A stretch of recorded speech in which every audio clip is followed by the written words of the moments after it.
विद्यार्थियों, आप सभी का मेरे YouTube channel talent Hindi classes पे हार्दिक स्वागत है। आज मैं आप लोगों के समक्ष जयशंकर प्रसाद द्वारा लिखित कहानी ममता और जयशंकर प्रसाद जी द्वारा ही लिखित काव्य कामायनी पर बनने वाले महत्वपूर्ण बहुविकल्पी प्रश्नों को लेकर के उपस्थित हुआ हूं, जो कि आप लोगों के यूपी बोर्ड परीक्षा में यह बहुविकल्पी प्रश्न पूछे जाते हैं। तो जयशंकर प्रसाद जी द्वारा लिखित कहानी ममता और उनके द्वारा रचित महाकाव्य कामायनी पर जितने भी प्रश्न बनते हैं वो मैं आप लोगों के समक्ष लेकर के प्रस्तुत हुआ हूं।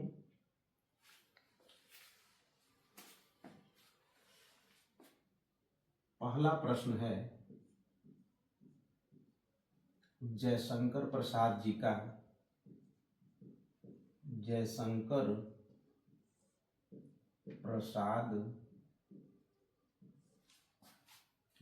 का जन्म कब हुआ?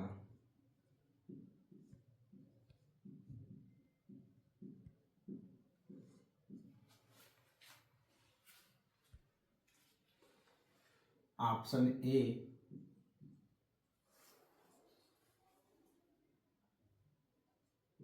30 जनवरी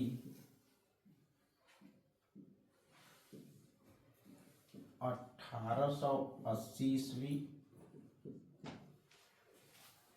बी 30 जनवरी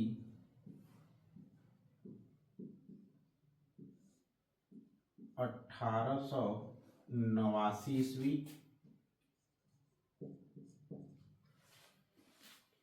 सी 30 जनवरी 1892 ईस्वी, डी 30 जनवरी 1890 ईस्वी।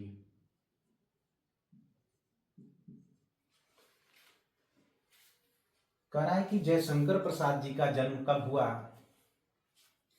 पहला ऑप्शन 30 जनवरी 1880 ईस्वी, दूसरा ऑप्शन 30 जनवरी 1889 ईस्वी, तीसरा ऑप्शन सी 30 जनवरी 1892 ईस्वी और डी 30 जनवरी 1890 ईस्वी। तो जयशंकर प्रसाद जी का जन्म 30 जनवरी 1889 ईस्वी को हुआ था। 30 जनवरी 1889 ईस्वी को हुआ था। अगला प्रश्न है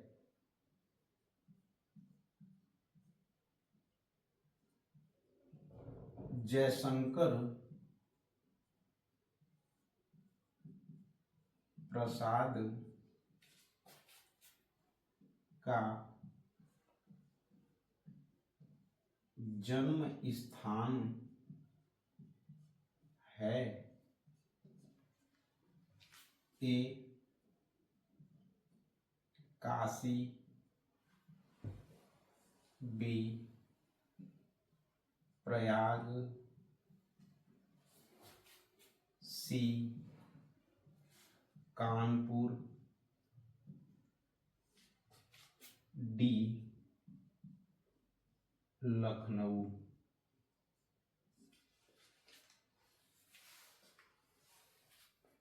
प्रश्न है जयशंकर प्रसाद का जन्म स्थान है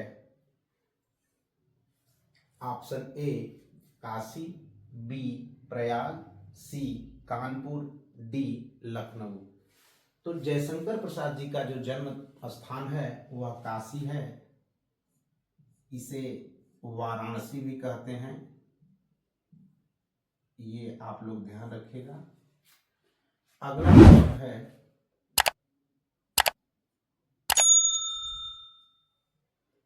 जयशंकर प्रसाद का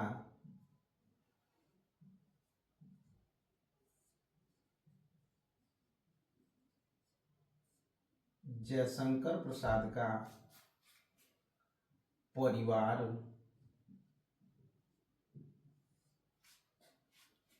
काशी में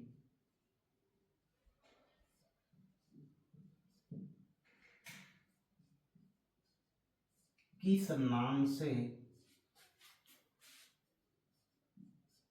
प्रसिद्ध था?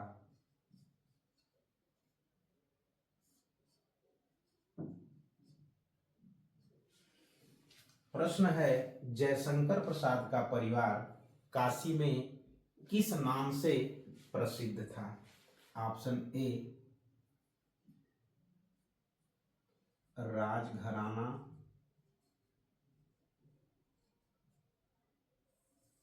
बी राज परिवार,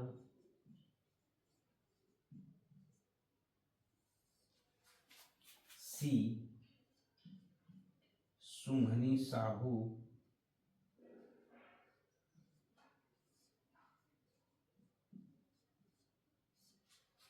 डी इनमें से कोई नहीं।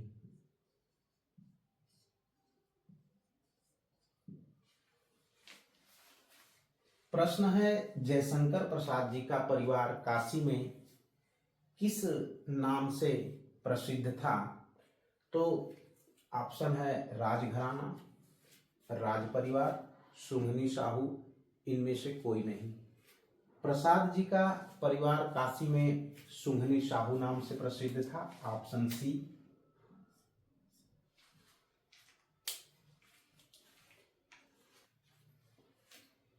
अगला प्रश्न है,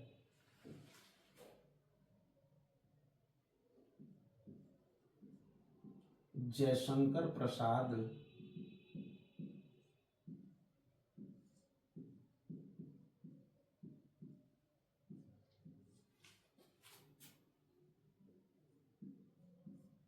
की मृत्यु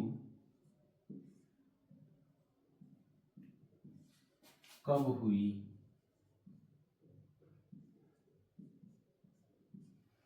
जयशंकर प्रसाद की मृत्यु कब हुई? ए 15 नवंबर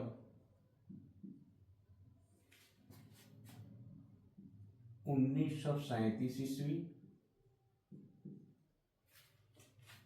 बी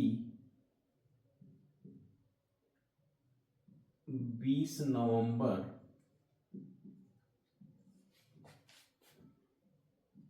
1940 ईस्वी,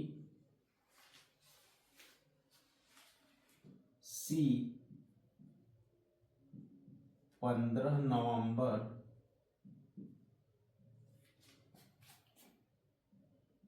1938 ईस्वी, डी 20 नवंबर 1939 ईस्वी। प्रश्न है, जयशंकर प्रसाद की मृत्यु कब हुई?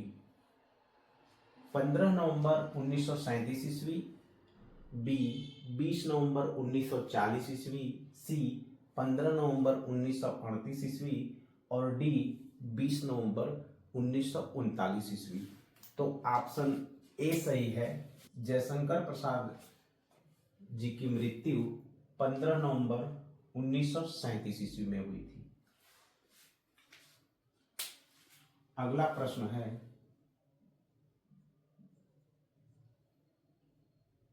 जयशंकर प्रसाद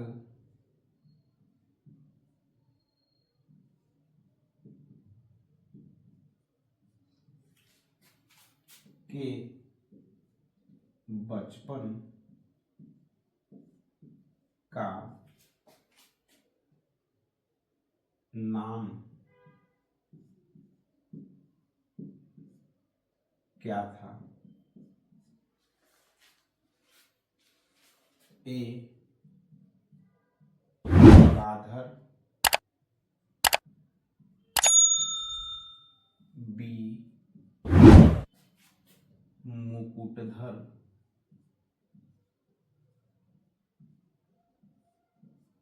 सी झारखंडी,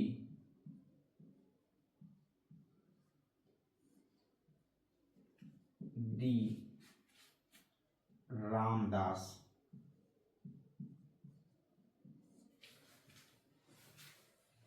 प्रश्न है, जयशंकर प्रसाद के बचपन का क्या नाम था? ए कलाधर, बी मुकुटधर, सी झारखंडी, डी रामदास। तो जयशंकर प्रसाद जी के बचपन का नाम झारखंडी था। ऑप्शन सी सही है। अगला प्रश्न है,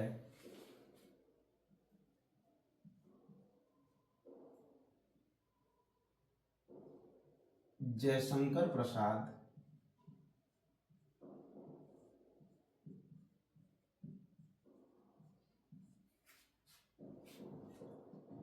ब्रज भाषा में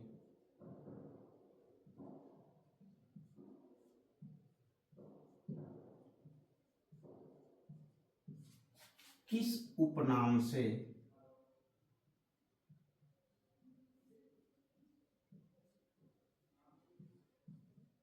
कविता लिखते थे?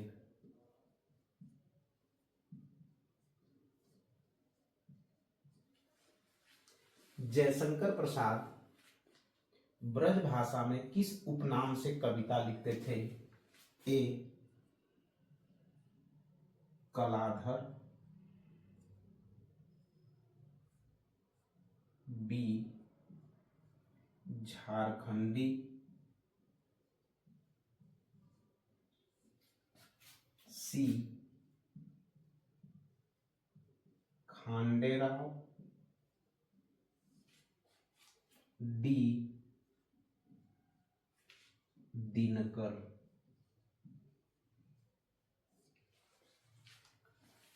प्रश्न है, जयशंकर प्रसाद ब्रज भाषा में किस उपनाम से कविता लिखते थे?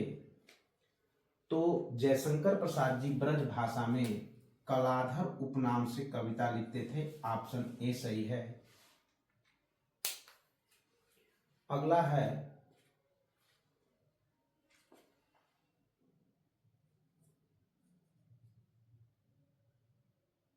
जयशंकर प्रसाद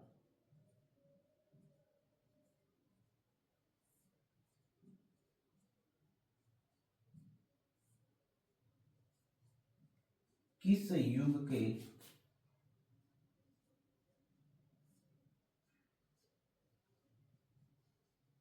लेखक हैं? ए शुक्ल युग,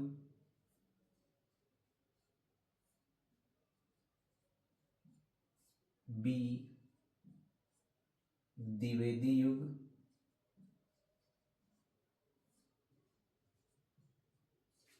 सी भारतेंदु युग,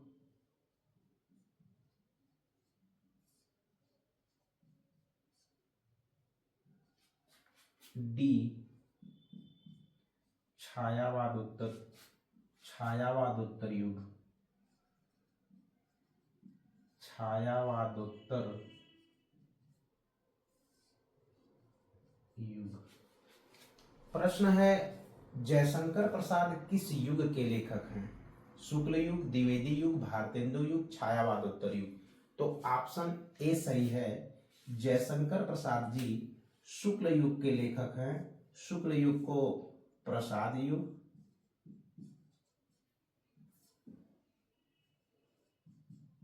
प्रेमचंद्र युग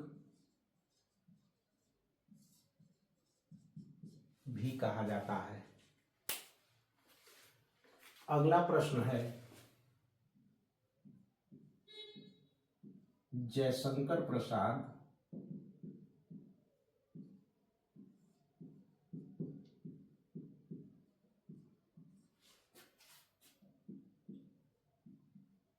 किस युग के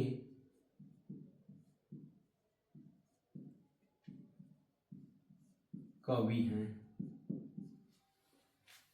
ए भारतेंदु युग,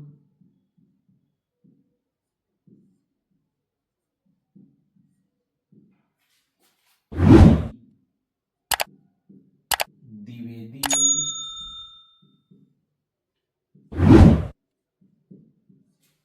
सी छायावाद युग,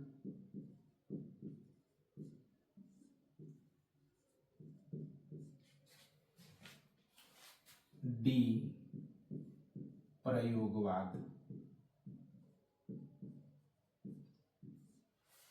प्रश्न है जयशंकर प्रसाद किस युग के कवि हैं? ऑप्शन ए भारतेंदु युग, बी द्विवेदी युग, सी छायावाद युग, डी प्रयोगवाद युग। तो ऑप्शन सी सही है, जयशंकर प्रसाद जी छायावाद युग के कवि हैं। अगला प्रश्न है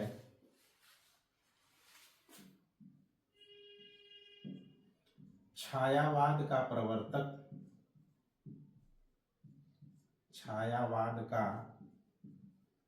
प्रवर्तक किसे माना जाता है?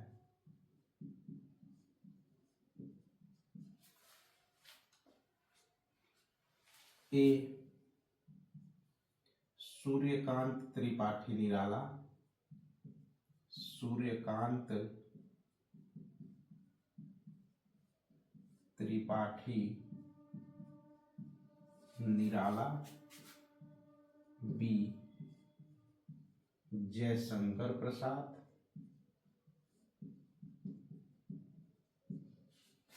सी सुमित्रानंदन पंत,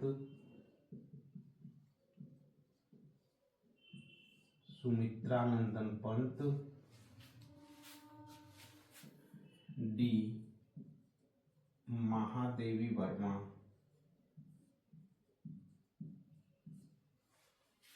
प्रश्न है छायावाद का प्रवर्तक किसे माना जाता है? Option A Suryakant Tripathi Nirala, B Jaishankar Prasad, C Sumitranandan Pant और डी महादेवी वर्मा। तो छायावादी युग का प्रवर्तक जयशंकर प्रसाद जी को कहा जाता है। ऑप्शन बी सही है।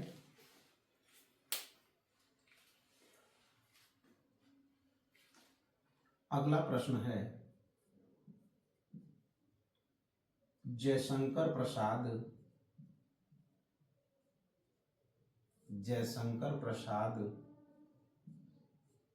द्वारा रचित महाकाव्य का नाम है? जयशंकर प्रसाद द्वारा रचित महाकाव्य का नाम है ए आंसू, बी झरना, सी लहर, डी कामायनी। प्रश्न है जयशंकर प्रसाद द्वारा रचित महाकाव्य का नाम है ए आंसू, बी झरना, सी लहर, डी कामायनी। तो ऑप्शन डी सही है, जयशंकर प्रसाद द्वारा रचित महाकाव्य का नाम कामायनी है।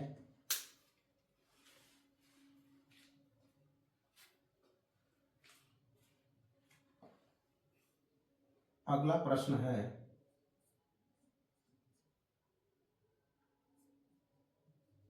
जयशंकर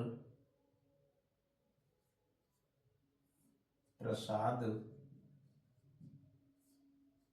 द्वारा रचित कामायनी में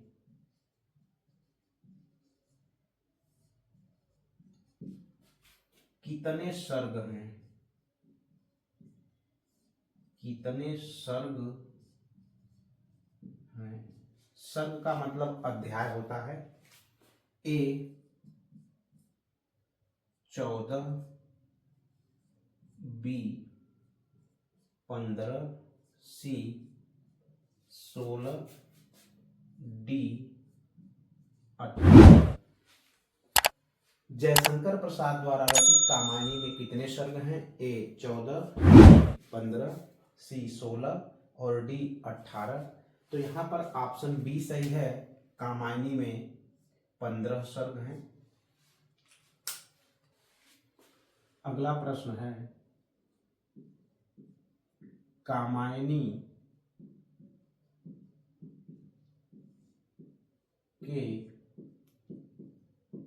प्रथम सर्ग का नाम है। कामायनी के प्रथम सर्ग का नाम है ए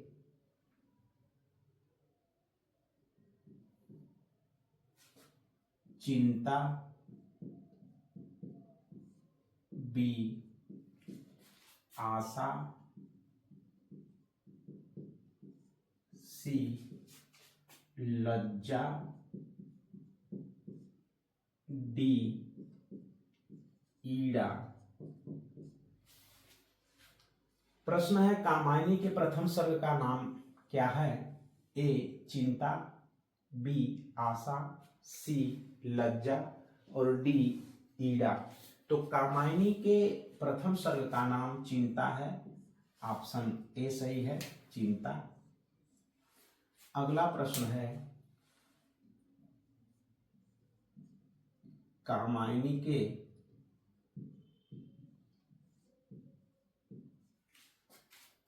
अंतिम सर्ग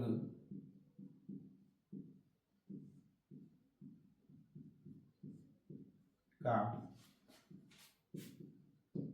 क्या नाम है?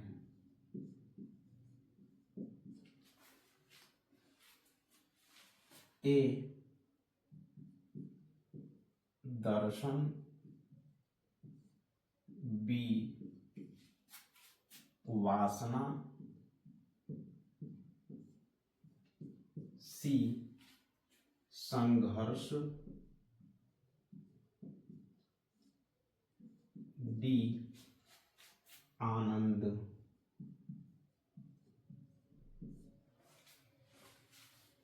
प्रश्न है, कामायनी के अंतिम सर्ग का क्या नाम है? ए दर्शन, बी वासना, सी संघर्ष, डी आनंद। तो कामायनी के अंतिम सर्ग का नाम आनंद है, ऑप्शन डी सही है। कामायनी के जो सर्ग हैं वो क्रमशः इस प्रकार से हैं। क्रमशः पहला सर्ग है चिंता, दूसरा है आशा, तीसरा है श्रद्धा, चौथा है काम, पांचवा है वासना, छठा है लज्जा, सातवां है कर्म, आठवां है ईर्ष्या, नौवां है ईड़ा, 10वां है स्वप्न, 11वां है संघर्ष, 12वां है निर्वेद, 13वां है दर्शन, 14वां है रहस्य और 15वां है आनंद।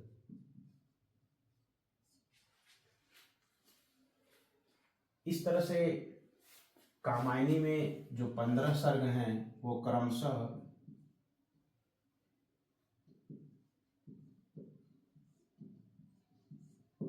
इस प्रकार है। पहला है चिंता, दूसरा है आशा, तीसरा है श्रद्धा, चौथा है काम, पांचवा है वासना, छठा है लज्जा, सातवां कर्म, आठवां ईर्ष्या, नौवां ईड़ा, 10वां स्वप्न, 11वां संघर्ष, 12वां निर्वेद, 13वां दर्शन, 14वां रहस्य और 15वां आनंद है। तो इस तरह से कामायनी का जो पहला सर्ग है वह चिंता है और अंतिम सर्ग जो है वो आनंद है। अगला प्रश्न है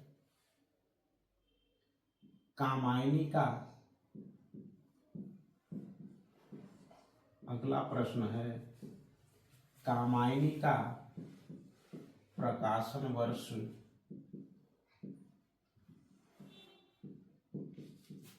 है। कामायनी का प्रकाशन वर्ष है ए 1934 ईस्वी, बी 1935 ईस्वी, सी 1936 ईस्वी और डी 1937 ईस्वी। प्रश्न है कामायनी का प्रकाशन वर्ष है ए 1934 ईस्वी, बी 1935 ईस्वी, सी 1936 ईस्वी और डी 1937 ईस्वी। तो कामायनी का जो प्रकाशन वर्ष है वह बी ऑप्शन सही है, 1935 ईस्वी। कामायनी 1935 ईस्वी में प्रकाशित हुई थी और 1937 ईस्वी में प्रसाद जी की मृत्यु हो जाती है। अगला प्रश्न है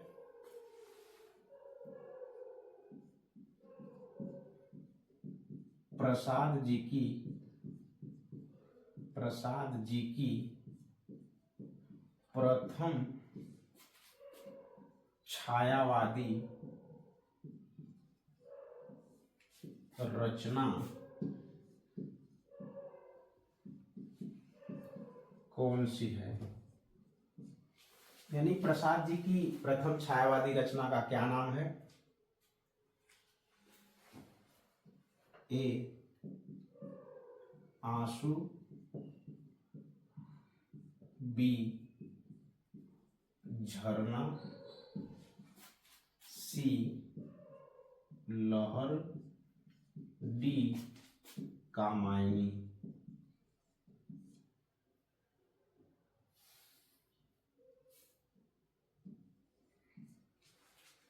कामायनी। प्रश्न है प्रसाद जी की प्रथम छायावादी रचना कौन सी है? ए झरना,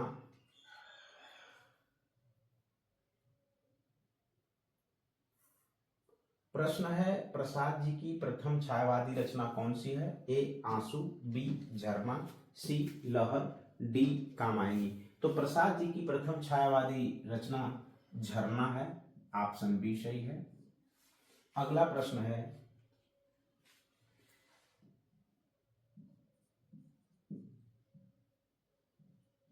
प्रसाद जी की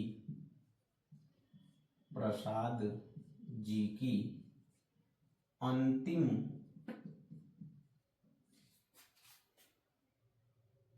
छायावादी रचना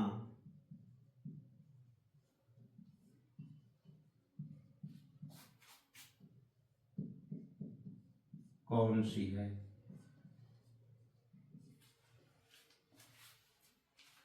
ए आंसू, बी कामायनी, सी लहर, डी करुणालय। प्रश्न है प्रसाद जी की अंतिम छायावादी रचना कौन सी है? ए आंसू, बी कामायनी, सी लहर, डी करुणालय। तो प्रसाद जी की अंतिम छायावादी रचना है कामायनी, ऑप्शन बी सही है। अगला प्रश्न है किस रचना को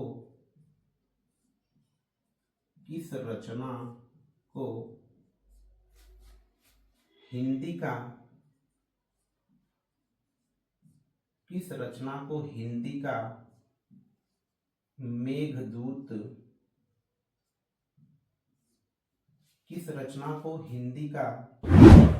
हिंदी का मेघदूत कहा जाता है?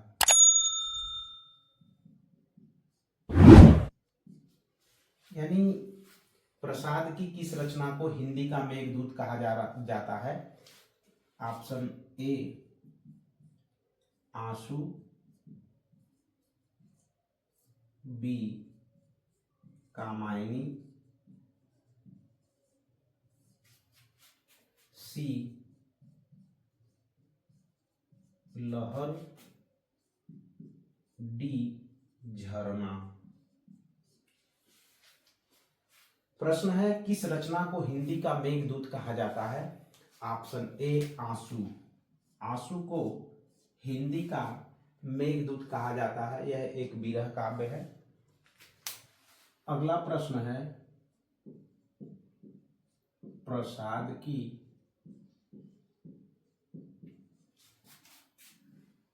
किस रचना को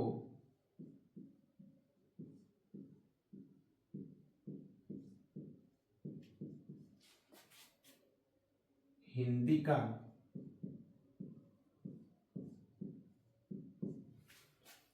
प्रथम गीतिनाट्य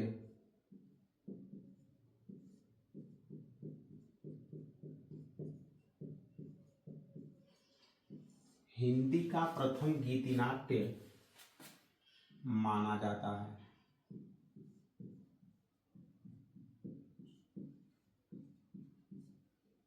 ए कामायनी, बी करुणालय, सी चंद्रगुप्त,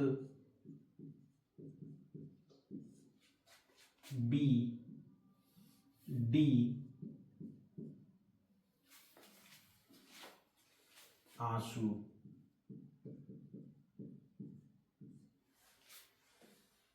प्रश्न है प्रसाद की किस रचना को हिंदी का प्रथम गीति नाट्य माना जाता है? ए कामायनी, बी करुणालय, सी चंद्रगुप्त, डी आंसू। ऑप्शन बी सही है। करुणालय को हिंदी का प्रथम गीति नाट्य माना जाता है। अगला प्रश्न है प्रसाद की कौन सी रचना गद्य पद्यमय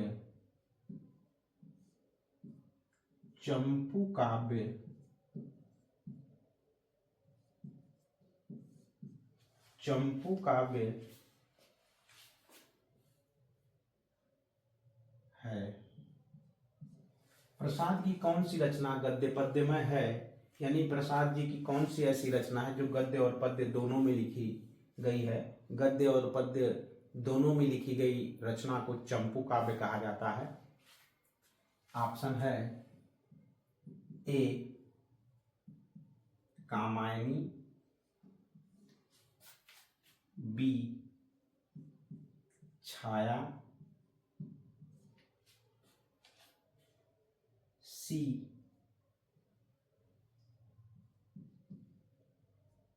उर्वशी, डी लहर।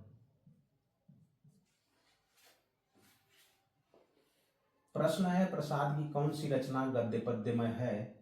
ए कामायनी, बी छाया, सी उर्वशी, डी लहर।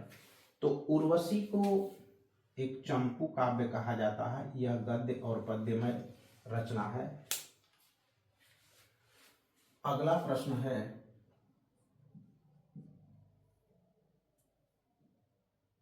प्रसाद की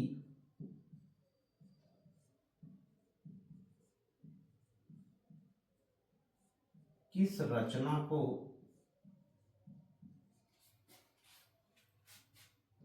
कामायनी की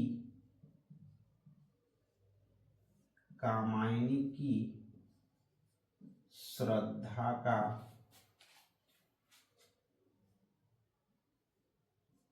पूर्व संस्करण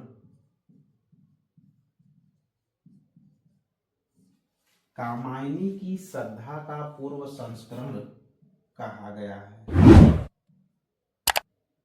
कहा गया है। ए उर्वशी, बी आंसू, सी लहर, डी कामायनी।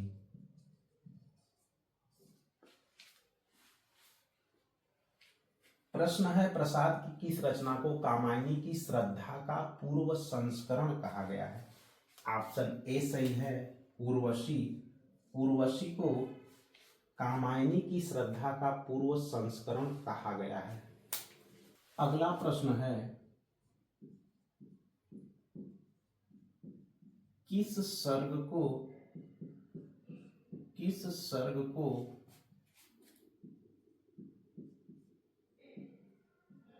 कामायनी का हृदय कहा गया है?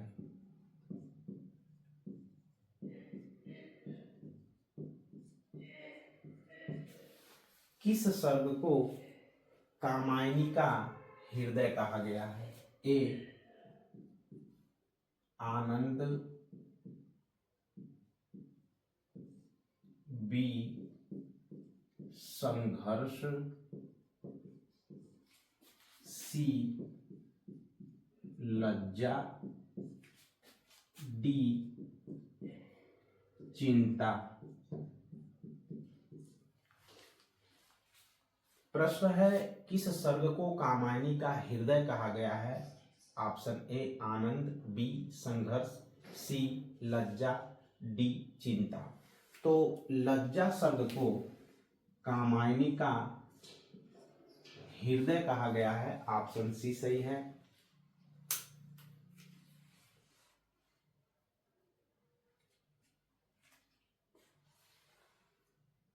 अगला प्रश्न है कामायनी में कुल कितने पात्र हैं? कामायनी में कुल कितने पात्र हैं? ए 5, बी 6, सी 7, डी 8। प्रश्न है कामायनी में कुल कितने पात्र हैं? तो कामायनी में कुल 7 पात्र हैं, ऑप्शन सी सही है।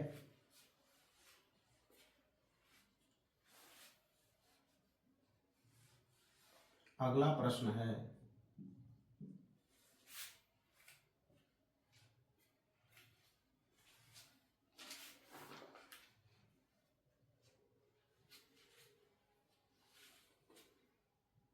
कामायनी किस छंद में रचित है? कामायनी किस छंद में रचित है? ए चौपाई, बी दोहा, सी सोरठा, डी ताटंक।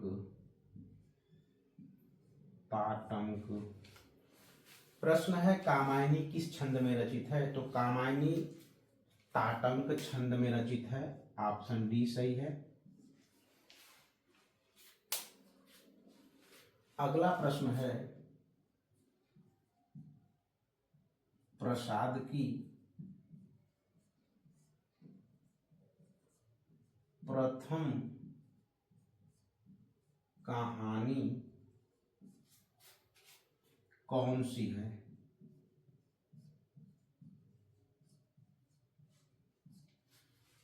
ए ग्राम, बी ममता, सी पुरस्कार, डी सालवती। प्रश्न है प्रसाद की प्रथम कहानी कौन सी है? ऑप्शन ए सही है, प्रसाद जी की प्रथम कहानी ग्राम है।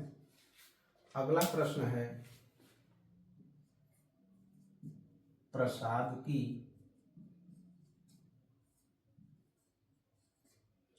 अंतिम कहानी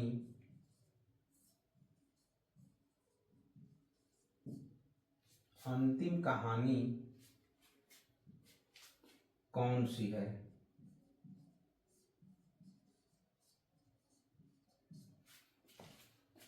option A Gram, B Mamta, C Salvati, D Puraskar. प्रश्न है प्रसाद की अंतिम कहानी कौन सी है? तो प्रसाद जी की अंतिम कहानी सालवती है। Option C Salvati. अगला प्रश्न है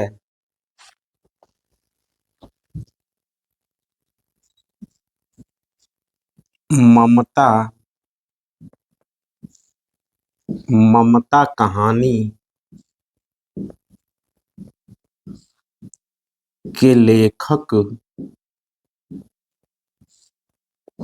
कौन है? ममता कहानी के लेखक कौन है? A Jaishankar Prasad,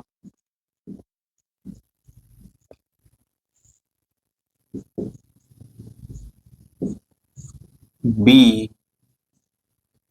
Munshi Premchand,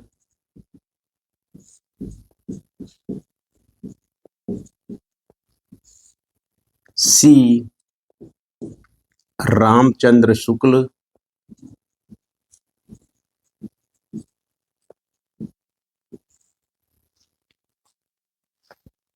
D Hazari Prasad Dwivedi.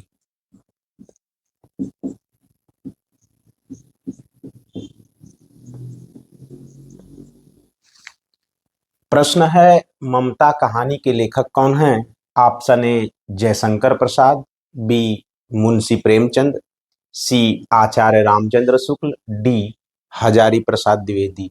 तो ममता कहानी के लेखक हैं जयशंकर प्रसाद। ऑप्शन ए सही है, जयशंकर प्रसाद। अगला प्रश्न है ममता कहानी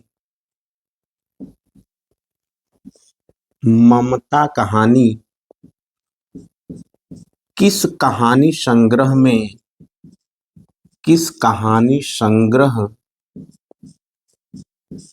में संग्रहित है?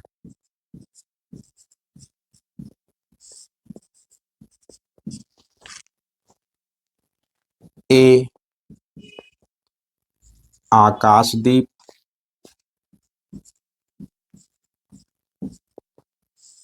बी आंधी, सी इंद्रजाल, डी प्रतिध्वनि।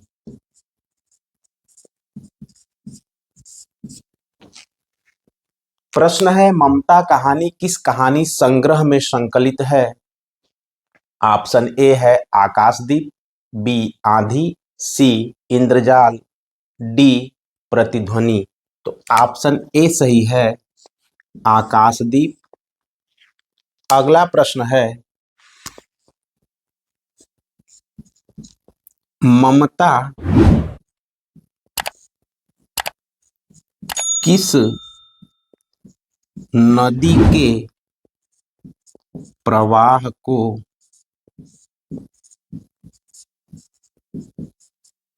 देख रही थी। Option A Ganga, B Yamuna, C Saraswati, D Son.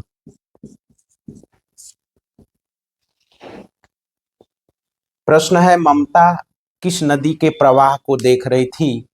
Option A Ganga, B Yamuna, C Saraswati, D Son. तो ममता सोन नदी को देख रही थी, सोन नदी के प्रवाह को, इसे सोन नदी भी कहते हैं। तो ममता सोन नदी के प्रवाह को देख रही थी। अगला प्रश्न है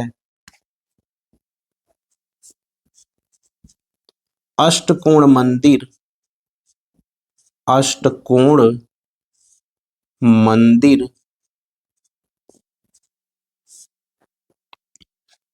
का निर्माण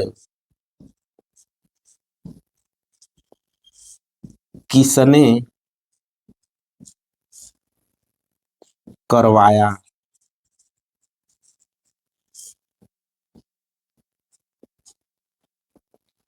ए हुमायूं, बी बाबर, सी अकबर, डी औरंगजेब।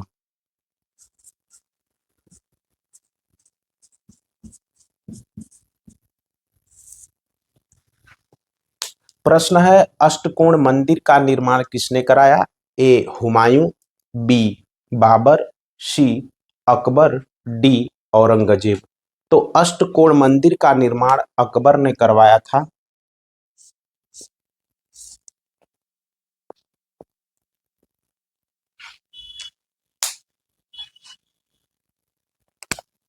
अगला प्रश्न है ममता की झोपड़ी में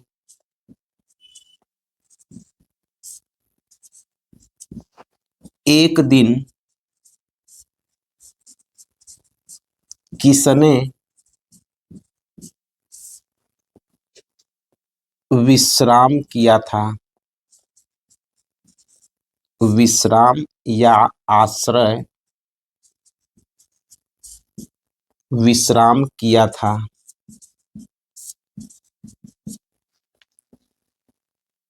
ए अकबर, बी हुमायूं, सी बाबर, डी औरंगजेब।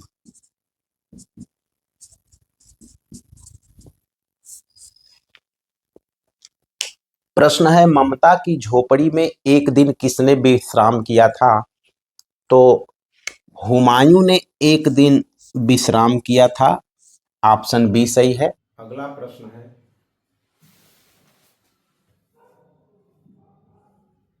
ममता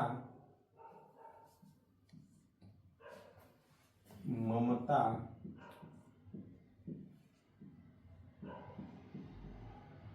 कौन थी? ए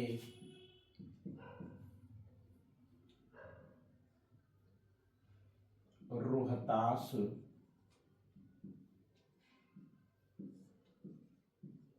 दुर्ग के मंत्री चूड़ामणि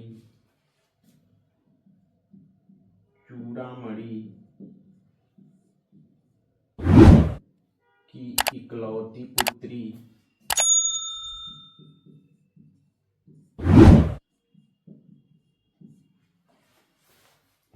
बी अकबर की बहन, सी हुमायूं की बेटी, डी इनमें से कोई नहीं।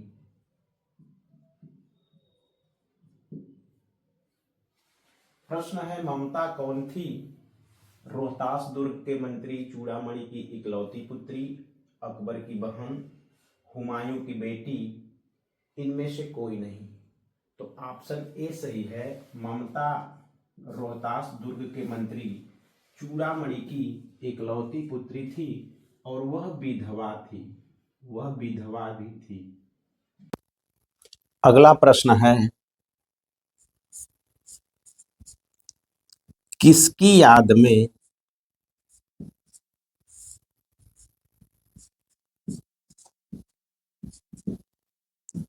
अष्टकोण मंदिर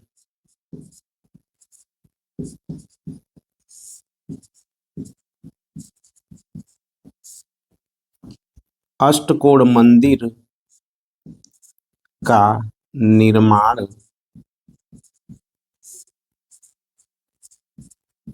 करवाया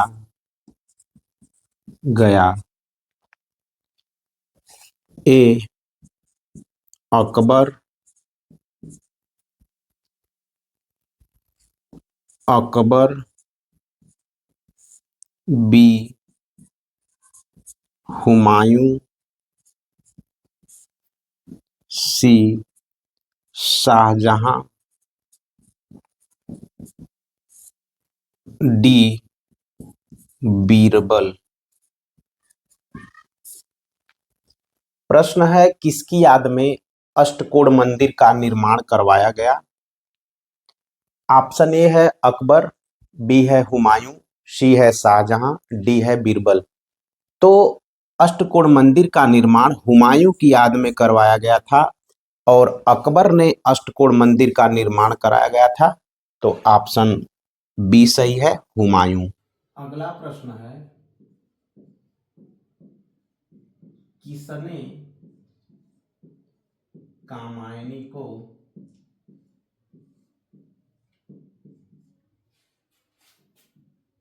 छायावाद का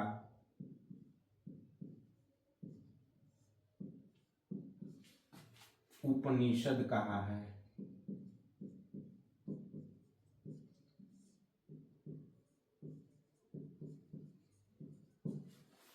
प्रश्न है किसने कामायनी को छायावाद का उपनिषद कहा है? ए शुक्ल जी,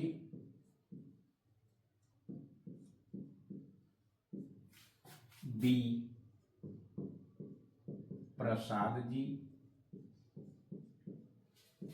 सी निराला, डी शांति प्रिय द्विवेदी। शांति प्रिय द्विवेदी ने कामायनी को छायावाद का उपनिषद कहा है। ऑप्शन डी सही है। अगला प्रश्न है किसने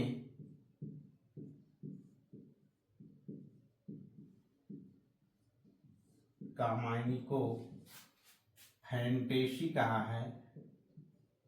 फैंटेसी, फैंटेसी का मतलब होता है दीवा स्वप्न, फैंटेसी कहा है।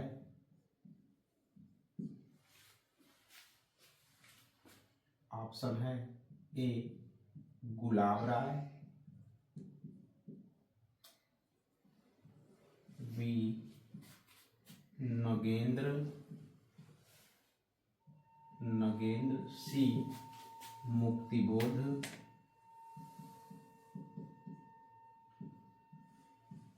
डी दिनकर। प्रश्न है किसने कामायनी को फैंटेसी कहा है? तो मुक्तिबोध ने कामायनी को फैंटेसी कहा है। मुक्तिबोध का पूरा नाम है गजानन माधव मुक्तिबोध। अगला प्रश्न है कामायनी की रचना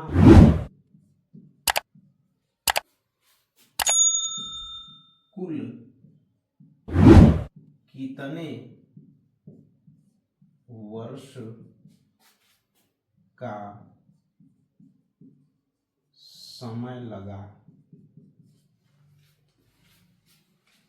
option A 5, B 6, C 7, D 8। प्रश्न है कामायनी की रचना में कुल कितने वर्ष लगा? तो कामायनी की रचना में कुल 7 वर्ष लगे थे।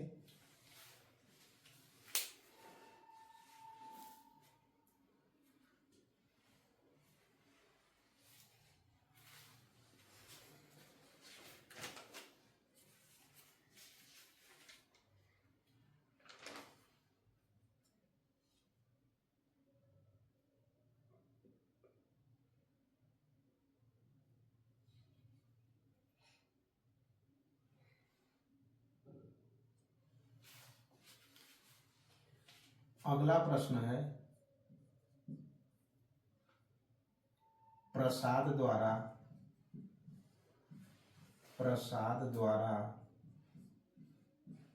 रचित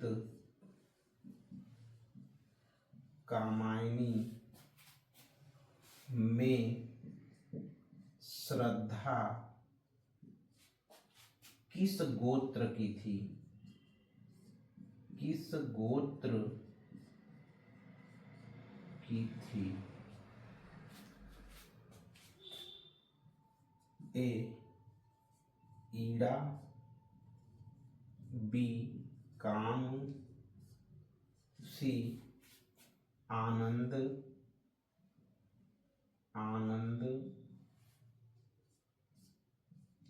डी गांधार। प्रश्न है प्रसाद द्वारा रचित कामायनी में श्रद्धा किस गोत्र की थी? तो श्रद्धा काम गोत्र की थी। ऑप्शन बी सही है। इस तरह से आप लोगों के समक्ष मैंने जो यूपी बोर्ड परीक्षा में बहुविकल्पीय प्रश्न पूछे जा सकते हैं वह आप लोगों के समक्ष लेकर मैं आज प्रस्तुत हुआ। आशा है कि आप लोगों को इससे काफी लाभ होगा। धन्यवाद।